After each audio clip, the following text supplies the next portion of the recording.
আমন্ত্রণ বিরতিহীন সংবাদ রাত 9টায় বাংলাদেশে। আপনাদের সঙ্গে আছি সুমনা সেলিম এবং আমি আলী আশরাফ। শুরুতেই জানিয়ে দিচ্ছি শিরোনাম।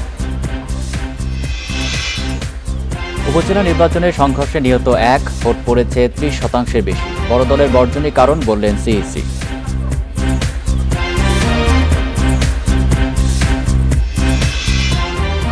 সাবেক সেনাপ্রধানের নিষেধাজ্ঞা ব্যক্তিগত মন্তব্য স্বরাষ্ট্রমন্ত্রীর, সব অভিযোগ ভিত্তিহীন দাবি আজিজের।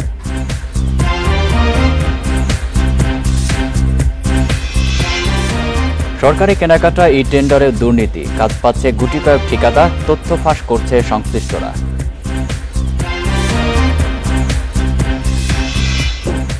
10 বছরে করমুক্ত সুবিধায় 500 বেশি গাড়ি এনেছেন এমপিরা। জুলাই থেকে দিতে হবে 43% কর।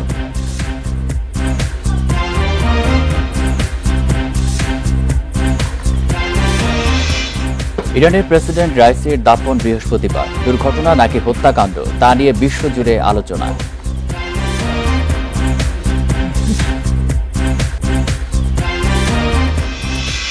শুনছিলেন শিরোনাম, এবার বিস্তারিত। উপজেলা নির্বাচনের দ্বিতীয় ধাপে ভোটগ্রহণ বিচ্ছিন্ন সহিংসতার মধ্য দিয়ে শেষ হয়েছে।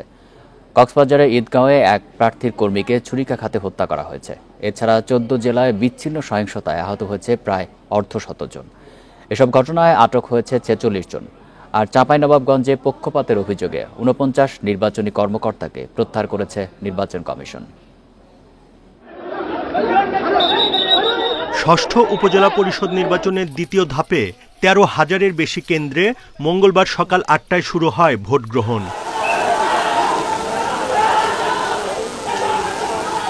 নির্বাচনে প্রভাব বিস্তার করতে গিয়ে সংঘর্ষে জড়ায় প্রার্থী ও সমর্থকরা।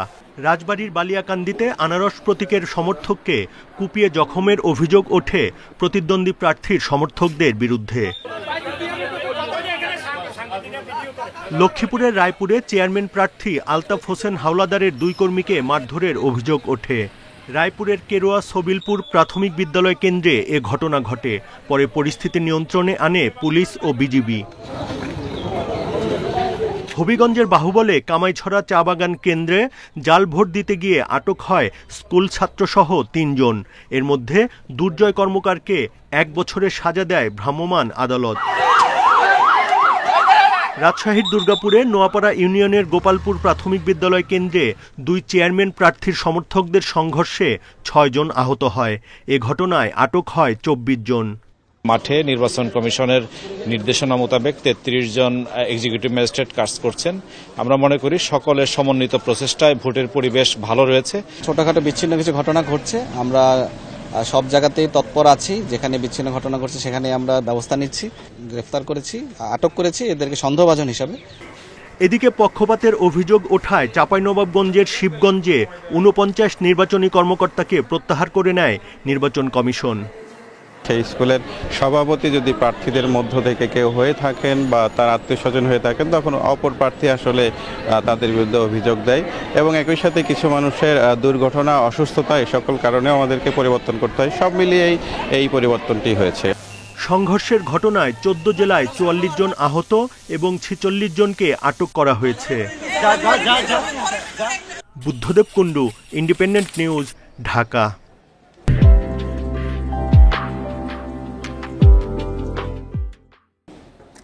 দ্বিতীয় ধাপের উপজেলা নির্বাচনে 30%-এর বেশি ভোট পড়েছে বলে জানিয়েছেন প্রধান নির্বাচন কমিশনার কাজী হাবিবুল আওয়াল। বলেন, 30% ভোট কখনোই সন্তোষজনক নয়। একটা বড় দলের নির্বাচন বর্জন ভোটার উপস্থিতিকে নেতিবাচক প্রভাব ফেলেছে বলেও মন্তব্য করেন তিনি। মঙ্গলবার ভোট গ্রহণ শেষে নির্বাচন ভবনে সিইসি এসব কথা বলেন। বড় কোনো সহিংসতা ছাড়াই শেষ হয় ষষ্ঠ উপজেলা পরিষদের দ্বিতীয় ধাপের নির্বাচন। মঙ্গলবার 156 উপজেলায় সকাল 8টায় ভোট গ্রহণ শুরু হয়, শেষ হয় বিকেল 4টায়। 24টি উপজেলায় ভোট হয় ইভিএমে, বাকিগুলোতে ভোট হয় ব্যালট পেপারে। নির্বাচনে 3টি পদে 1824 প্রার্থী প্রতিদ্বন্দ্বিতা করেন। ভোট গ্রহণ শেষে সিইসি কাজী হাবিবুল আওয়াল নির্বাচনের সার্বিক বিষয় তুলে ধরেন। জানান, বিভিন্ন অনিয়মের ঘটনায় দিনব্যাপী 25 জনকে আটক করা হয়েছে। তাৎক্ষণিক কারাদণ্ড দেওয়া হয়েছে 10 জনকে। সহিংসতার তেমন কোনো ঘটনা ঘটেনি, হাতাহাতি হয়েছে 2-1টা। ঘটনা, যেখানে কেউ আহত হয়ে একজন কি দুজন হয়তো হসপিটালে ভর্তি হয়েছে। নির্বাচনটা মোটামুটি ভালোই শান্তিপূর্ণভাবে অনুষ্ঠিত হয়েছে এবং নির্বাচনে উপস্থিতির যে হার সেটি এ পর্যন্ত আমরা যেটা পেয়েছি এটি 30+ হতে পারে। একটি রাজনৈতিক দল ভোট বর্জন করায় ভোটার উপস্থিতির ওপর নেতিবাচক প্রভাব পড়েছে বলে মন্তব্য করেন সিইসি। দেশের রাজনৈতিক দলগুলোর মধ্যে যে সংকট চলছে সেটা সমাধান হওয়া উচিত বলেও মন্তব্য করেন সিইসি। নিঃসন্দেহে আমি ব্যক্তিগতভাবে 30% ভোটকে কখনোই খুব উৎসাহব্যঞ্জক মনে করি না। একটা বড় প্রধানতম কারণ হতে পারে দেশের একটা বড় রাজনৈতিক দল তারা প্রকাশ্যে এবং ঘোষণা দিয়ে ভোট বর্জন করেছে এবং জনগণকে ভোট প্রদানেও নিরুৎসাহিত করেছে। সংকটটি হচ্ছে রাজনীতিতে। আমি মনে করি রাজনীতি যদি আরও সুস্থ ধারায় প্রবাহিত হয় আগামীতে হয়তো ভোটের যে স্বল্পতার যে সমস্যাটুকু এগুলো কাটিয়ে উঠবে। গত 8 মে প্রথম ধাপের উপজেলা নির্বাচনে ভোট পড়ে 36%। Mahmudul Hasan, independent News, Dhaka. দ্বিতীয় ধাপে 156 উপজেলা নির্বাচনে ভোটগ্রহণ শেষে এখন চলছে গণনা। এখন পর্যন্ত বেসরকারিভাবে ফল প্রকাশিত হয়েছে 12 উপজেলার। এর মধ্যে চেয়ারম্যান পদে আওয়ামী লীগ সমর্থিত 11 প্রার্থী ও বিএনপি সমর্থিত 1 প্রার্থী বিজয়ী হয়েছেন। এর মধ্যে কক্সবাজারের চকরিয়া, ঈদগাঁও এবং শরীয়তপুর সদর, চাঁদপুরের হাজীগঞ্জ, রংপুরের মিঠাপুকুর, মানিকগঞ্জের শিবালয়, ঘিওর ও দৌলতপুর উপজেলায় আওয়ামী লীগ সমর্থিত প্রার্থী জয়ী হয়েছেন। আর কক্সবাজারে পেকুয়া উপজেলা পরিষদ নির্বাচনে বিএনপির 1 প্রার্থী জয়ী হন। কড়া নিরাপত্তার মাঝে সকাল 8টা থেকে শুরু হয়ে একটানা ভোট চলে বিকেল 4টা পর্যন্ত। মোট 156 উপজেলার মধ্যে 24টিতে ইভিএমে এবং বাকিগুলোতে ব্যালট পেপারে ভোট হয়েছে।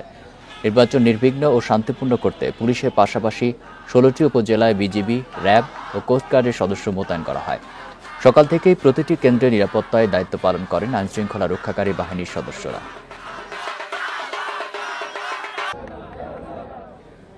সাবেক সেনাপ্রধান জেনারেল আজিজ আহমেদের ওপর মার্কিন নিষেধাজ্ঞা ব্যক্তিগত বলে মনে করেন স্বরাষ্ট্রমন্ত্রী। পররাষ্ট্রমন্ত্রী জানান, যুক্তরাষ্ট্র ভিসা নীতিতে তার উপর নিষেধাজ্ঞা দেয়নি, তবে এ নিয়ে খুশি না হয়ে দাবি আদায়ে নিজেদের শক্তির উপর ভরসা করতে চান বিএনপি মহাসচিব। দুপুরে রাজধানীতে আলাদা অনুষ্ঠানে তারা এসব কথা বলেন। দুর্নীতি ও গণতান্ত্রিক প্রক্রিয়া ক্ষুণ্ণ করার অভিযোগে সাবেক সেনাপ্রধান জেনারেল আজিজ আহমেদ ও তার পরিবারের সদস্যদের ওপর ভিসা নিষেধাজ্ঞা দিয়েছে যুক্তরাষ্ট্র। বিষয়টিকে আজিজ আহমেদের ব্যক্তিগত মনে করছেন স্বরাষ্ট্রমন্ত্রী আসাদুজ্জামান খান। তার দপ্তরে এ সংক্রান্ত কোনো তথ্য আসেনি বলে জানান তিনি। এটা নিয়ে তো আমারও কোনো মন্তব্য নেই। কেন আসছে, কিভাবে আসছে সেটা তো আমি এখনো দেখি নাই। আমি শুধু শুনেছি, আজকে একটা বিজ্ঞপ্তি আমি দেখেছি এক নজর। আমেরিকান সরকার কিন্তু অনেক দেশে অনেক পার্সোনাল লেভেলেও এই ধরনের নিষেধাজ্ঞা দিয়েছেন, অনেক দেশে দিয়েছে। কাজে এটা তাদের জন্য নতুন কিছু নয়। পররাষ্ট্রমন্ত্রী ডক্টর হাসান মাহমুদ জানান, আজিজ আহমেদের নিষেধাজ্ঞার তথ্য প্রকাশের আগে যুক্তরাষ্ট্র বাংলাদেশ মিশনকে জানিয়েছিল। ভিসা নীতি যেটি ঘোষণা করেছিল সেটি হচ্ছে 3C visa policy, which was under the immigration and nationality act of the US. অর্থাৎ যে ভিসা নীতি ঘোষণা করা হয়েছিল সেটির অধীনে তাকে ভিসা রেস্ট্রিকশন দেওয়া হয়নি, অন্য অ্যাক্টের অধীনে তাকে ভিসা রেস্ট্রিকশন দেওয়া হয়েছে। এ নিয়ে খুশি হওয়ার কারণ দেখছেন না বিএনপি মহাসচিব মির্জা ফখরুল ইসলাম আলমগীর। বিদেশ নির্ভরতা নয়, দাবি আদায়ে নিজেদের পায়ে দাঁড়াতে হবে বলে মনে করছেন তিনি। আপনার আজিজের স্যাংশন এসছে, আমি মনে করি যে ওটা হচ্ছে আরেকটা বিভ্রান্ত করা। র্যাবের বিরুদ্ধে হয়েছে, আপনার র্যাব সংগঠন হিসেবেই বন্ধ, পুলিশের 9 জন ছিল, তখন তো স্যাংশন হয়েছিল। তাতে কি ওদের সেই ভয়ঙ্কর যাত্রা যেটা, সেই যাত্রা বন্ধ হয়েছে? নিষেধাজ্ঞার ফলে আজিজ আহমেদ ও তার পরিবারের কেউ যুক্তরাষ্ট্রে প্রবেশ করতে পারবেন না। Hasib Mahmud Shah, independent News, Dhaka. সাবেক সেনাপ্রধান জেনারেল আজিজ আহমেদকে যুক্তরাষ্ট্রের দেয়া নিষেধাজ্ঞা ভিসা নীতি প্রয়োগ নয় বলে জানিয়েছেন আওয়ামী লীগ সাধারণ সম্পাদক ওবায়দুল কাদের। বিকেলে ধানমন্ডিতে আওয়ামী লীগ সভাপতির রাজনৈতিক কার্যালয়ে এক সংবাদ সম্মেলনে তিনি একথা বলেন। দ্বিতীয় দফা উপজেলা নির্বাচন প্রসঙ্গে আওয়ামী লীগ সাধারণ সম্পাদক বলেন, ভোট শান্তিপূর্ণ হয়েছে। জানান, ভোটার উপস্থিতি একেবারে ভালো না হলেও মোটামুটি সন্তোষজনক হয়েছে। ওবেদুল কাদের আরও বলেন, বিএনপির সময়ে রক্তপাত ছাড়া কোনো নির্বাচন হয়নি। বিএনপি মহাসচিব মির্জা ফখরুলকে চ্যালেঞ্জ ছুড়ে দিয়ে তিনি বলেন, বঙ্গবন্ধুকে অনুরোধ করে জিয়াউর রহমান বাকশাল কমিটির সদস্য হয়েছিলেন।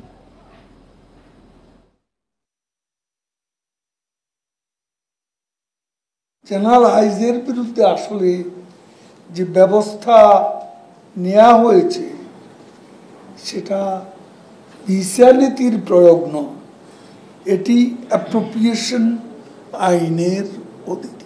এটা কোনো ইম্পোজ করানো ভিসা নীতি, ওখানে অ্যাপ্রোপ্রিয়েশন একটা আইন আছে, সে আইনের অধীনে।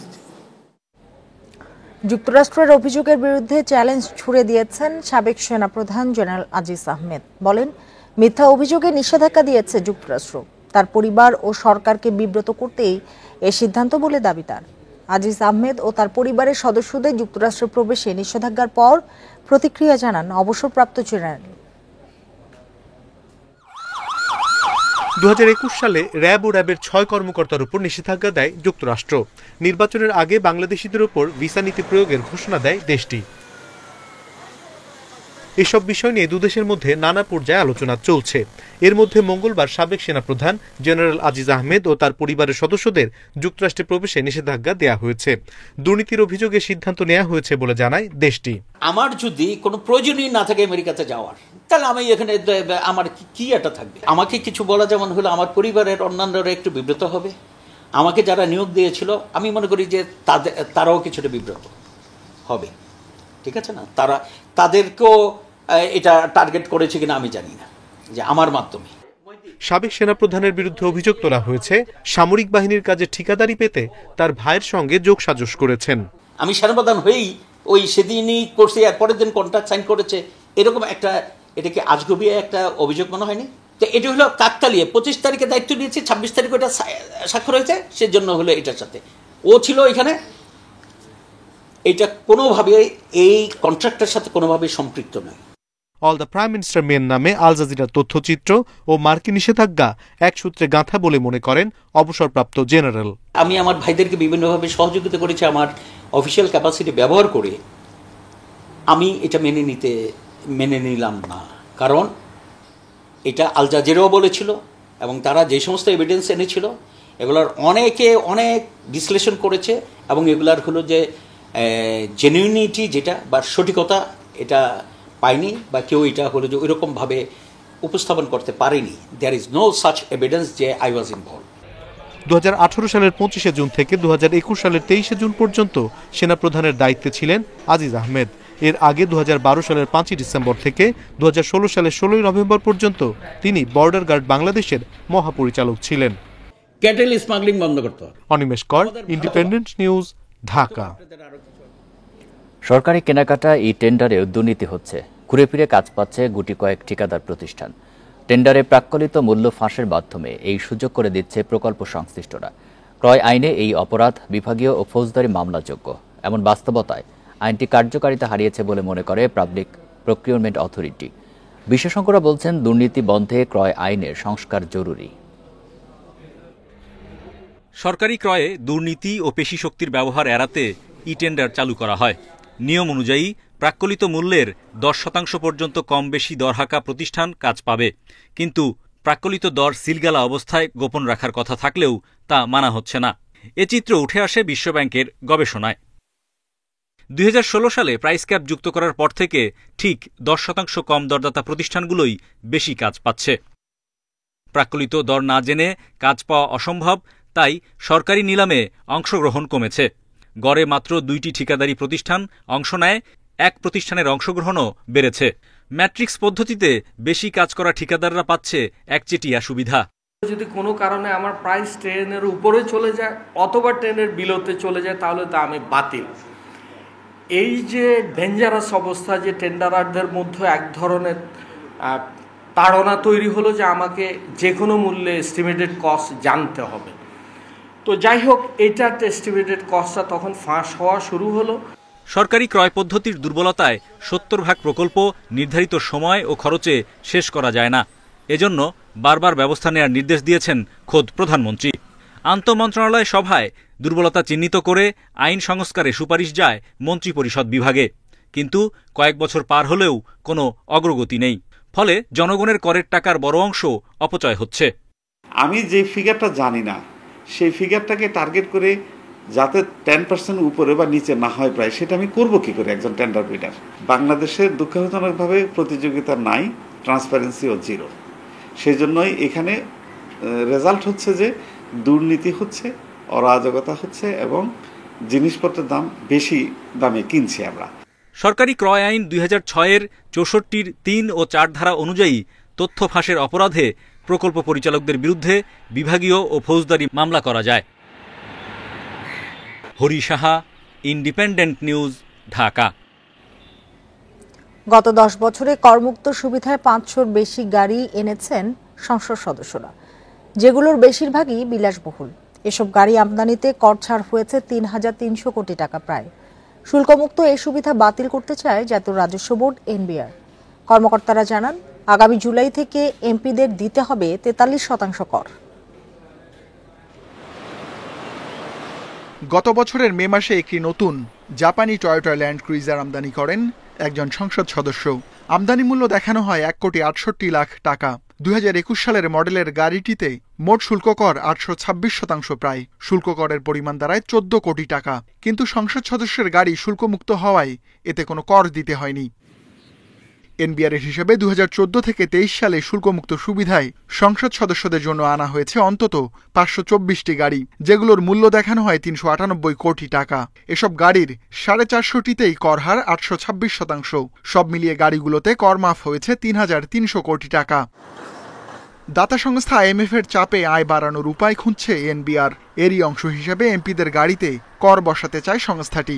মিলেছে প্রধানমন্ত্রীর সম্মতিও।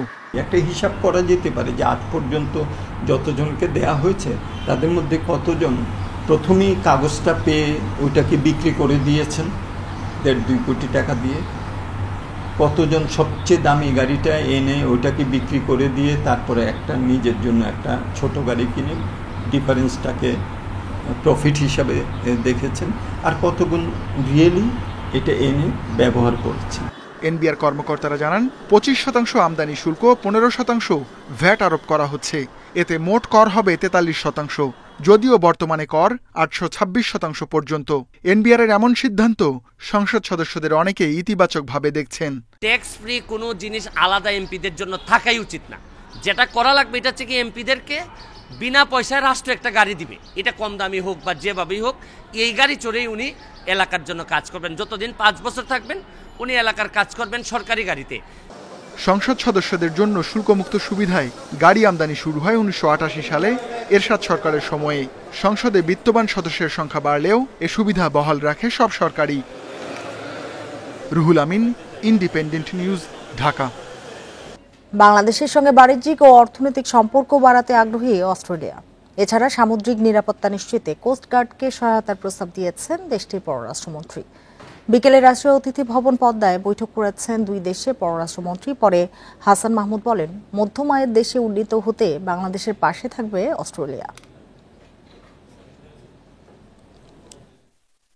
মঙ্গলবার সকালে দুদিনের সফরে ঢাকায় আসেন অস্ট্রেলিয়ার পররাষ্ট্রমন্ত্রী পেনি ওয়াং। গণভবনে সৌজন্য সাক্ষাৎ করেছেন প্রধানমন্ত্রী শেখ হাসিনার সঙ্গে। এ সময় কৃষিকাজে প্রযুক্তি সহায়তা চেয়েছেন প্রধানমন্ত্রী। এর আগে ধানমন্ডিতে বঙ্গবন্ধুর প্রতিকৃতিতে শ্রদ্ধা নিবেদন করেন পেনি ওয়াং। বৈঠক করেছেন স্বরাষ্ট্রমন্ত্রী আসাদুজ্জামানের সঙ্গেও। বিকেলে বৈঠক করেন দুই দেশের পররাষ্ট্রমন্ত্রী। আলোচনায় গুরুত্ব পায় বিনিয়োগ, জ্বালানি, অভিবাসন ও জলবায়ু পরিবর্তনের প্রভাব মোকাবেলা। পরে যৌথ সংবাদ সম্মেলনে পররাষ্ট্রমন্ত্রী হাসান মাহমুদ বলেন, অর্থনৈতিক অঞ্চলে অস্ট্রেলিয়াকে বিনিয়োগের আমন্ত্রণ জানানো হয়েছে। বন্ধুত্বপূর্ণ সম্পর্ক আরও এগিয়ে নেওয়ার পাশাপাশি আঞ্চলিক নিরাপত্তা ইস্যুতে আলোচনা হয়েছে। এছাড়া দক্ষ জনশক্তি তৈরিতে অস্ট্রেলিয়ার সহযোগিতা চেয়েছে ঢাকা। বাংলাদেশি শিক্ষার্থীদের পড়তে যাওয়ার প্রক্রিয়া আরও সহজ করার আহ্বান জানানো হয়েছে। আর পেনি ওয়াং বলেন, তার এই সফরের মূল উদ্দেশ্য স্থিতিশীল ও সমৃদ্ধ ভারত মহাসাগরীয় অঞ্চলকে এগিয়ে নেওয়া। বলেন, সামুদ্রিক নিরাপত্তা ও মানব পাচার বন্ধে একসাথে কাজ করার সুযোগ রয়েছে। আমরা বাংলাদেশের সঙ্গে বাণিজ্যিক ও অর্থনৈতিক সম্পর্ক আরও এগিয়ে নিতে চাই। আঞ্চলিক নিরাপত্তা ইস্যুতেও দুই দেশ একসাথে কাজ করতে পারে। সামুদ্রিক নিরাপত্তা নিশ্চিতে কোস্টগার্ডের দক্ষতা বাড়াতে সহযোগিতা করতে প্রস্তুত অস্ট্রেলিয়া। এলডিসি থেকে উত্তরণের পরও বাংলাদেশি পণ্যের জন্য ডিউটি ফ্রি সুবিধা বহাল থাকবে।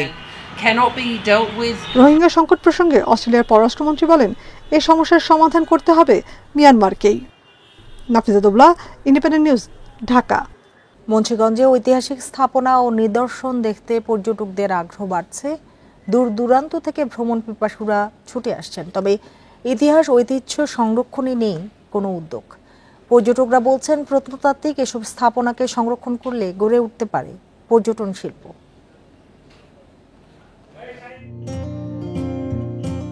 পর্যটন শিল্পের অপার সম্ভাবনা মুন্সিগঞ্জে। প্রাচীন নিদর্শনের সঙ্গে জড়িয়ে রয়েছে হাজার বছরের গৌরবগাথা।